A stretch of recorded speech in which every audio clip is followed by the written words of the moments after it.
Why was that so hard for me to say? Hello and welcome back to Asia Now. My name is Alex, and in this video I'll tell you about the Philippines aims to attract more Indian tourists, direct flights from India to the Philippines, Trump signs order to get rid of transgender ideology in the military, what is DeepSeek and why is it disrupting the AI sector, should you be worried, plus more, beginning with the USD to peso exchange rate. Right now, $1 equal to 58.4. Before we jump into our main story, I want to thank someone. Kind of funny how the name is someone, but thank you. Someone bought me a coffee. So if you guys are enjoying these videos, hit that subscribe button. We're very close to 8,000 subscribers. Hit that like button, maybe even share this video. And if you really want to show your support, go ahead and buy me a coffee as well. I've left a link in the description of this video. Here's the main story.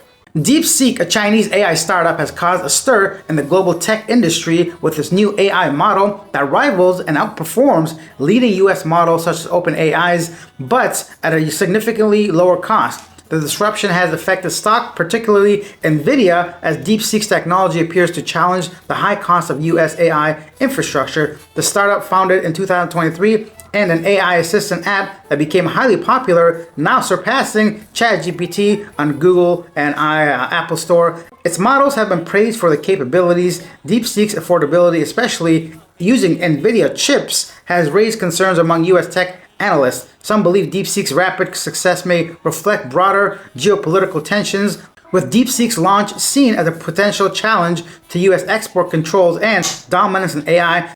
The company's growing influence also draws attention from Chinese authorities, indicating its strategic importance to China's goals. Come on, man. I'm not a rich man. I don't got lots of money, but I got a little bit. I had put into Nvidia a little back and I was doing really well. But now look today, come on, man. It's all gone down to shite. So yeah, that's that. It's not a good start for me personally, but that is DeepSeek, AI competitor to OpenAI, ChatGPT, for example. AI is crazy. Like even Samsung's S25 recently is really focusing on AI. So I'm sure this is gonna have some like big influence on a lot of things that I have no clue about, but I wonder how it's gonna affect our daily life, at least on a noticeable scale. Moving on to the Philippines, Department of Tourism Secretary Cristina Frasco says that the Philippine government is formulating an action plan specific to the Philippines-India tourism relations as it refocuses the effort to attract more of the growing Indian outbound market to this country. And direct flights between India and Philippines are expected to launch in 2025, as revealed by Indian ambassador during an event in Taguig City. Air India and Indigo are likely to operate these routes. This development aligns with Philippines' efforts to attract more Indian tourists, especially after a decline in Chinese arrivals. The Philippines has introduced an e-visa system for Indian nationals and planning further measures to strengthen India-Philippines tourism ties. Officials aim to include flights not only to Manila but to destinations like Cebu and Clark. In 2024, 79,000 Indian tourists visited the Philippines, marking a 12% increase from the previous year. The Department of Tourism promoted the country as a destination for leisure, weddings, and business events, highlighting its diverse and family-friendly attractions. Whoa, look like a lot of Indian mandem gonna be coming to the Philippines. But I hope they draw a little bit of a better crowd than some of the tourists, Indian tourists in Thailand, for example, because we all know they kind of go buck wild and crazy, sometimes having no remorse or recourse or regard to anyone around them, as seen in many, many TikTok videos. Let's talk a little bit more about the US before we go to Thailand. With the stroke of my pen on day one, we're going to stop the transgender lunacy. U.S. President Donald Trump has signed an executive order banning transgender ideology in the military, aiming to reverse policies that allow transgender individuals to serve openly. The move includes reinstating service members dismissed for refusing vaccines and extending a crackdown on diversity programs with the armed forces. The order has sparked controversy, with critics arguing it undermines the LGHTV rights. Trump justified the decision as necessary for maintaining military strength and readiness. This is part of the broader set of policies aimed for reshaping the military during his second term. Additionally, Trump announced plans to develop a U.S. version of Israel's Iron Dome missile defense system, though experts know its design is not suited to counter intercontinental missile threats. Okay, so yesterday it said something about him actually doing the actions he talked about. Here's another thing. This guy is making big moves in his first week in the office.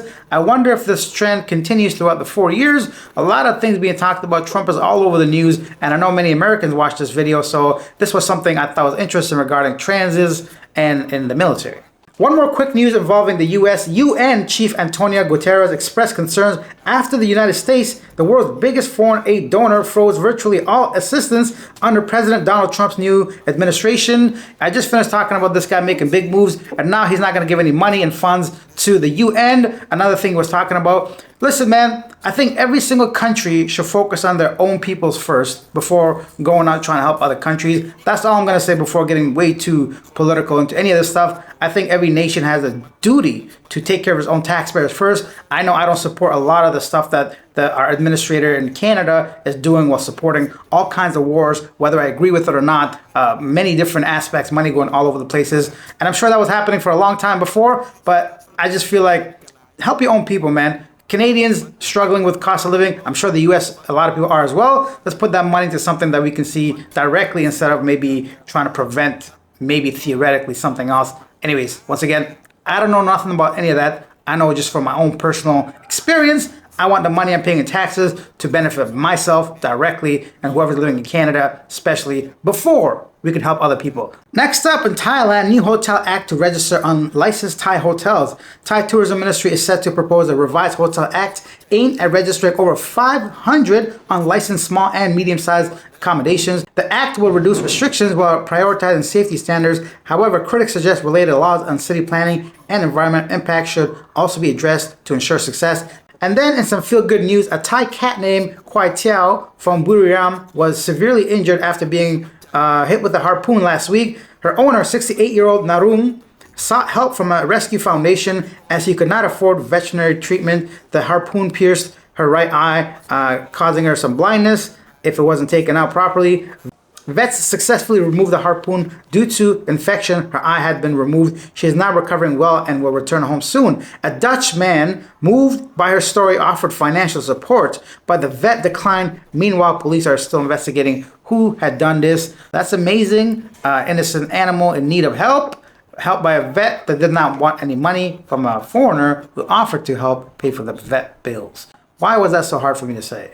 Next up, India and China have agreed to resume direct air travel after nearly 5 years, marking an improvement in relations since 2020 military clash over the disputed Himalayan border. Talks between senior diplomats from both nations highlighted the need for cooperation and mutual understanding, with plans to establish framework for flights soon. Relations have recently improved through high-level meetings, including discussions between Chinese President Xi Jinping and Indian Prime Minister Narendra Modi. The two countries also aim to resolve economic and trade concerns to rebuild trust. India, if you guys haven't been following anything about that country in recent years, has made some significant push towards improving their whole country on so many different sectors, especially economy and all that. They got a whole bunch of people living there, a lot of them in poverty, but it looks like this Modi character is doing a lot to bring that whole...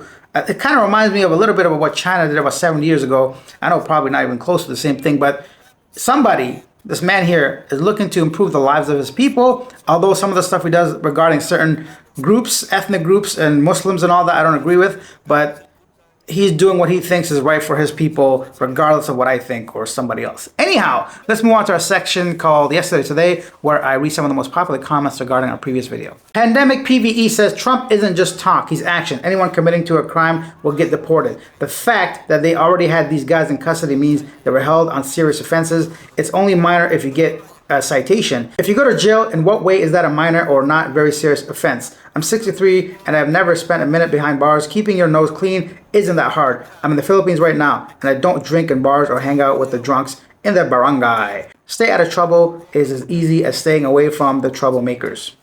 Well said, sir. I too have never spent a single minute behind bars, or have I? Anyways, all jokes aside, do not get in trouble with the law. NWCED said the Filipinos who are mad about Filipinos being sent home are the same Filipinos who celebrate when an overstayed foreigner is kicked out of the Philippines.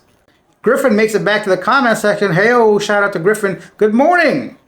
Have a great day. The U.S. is deporting illegal criminals first. I think they deported 2,000 people so far. It's just starting a week ago. And Gurkha corrected me, thank you, when I said 24 Filipinos deported from the Philippines.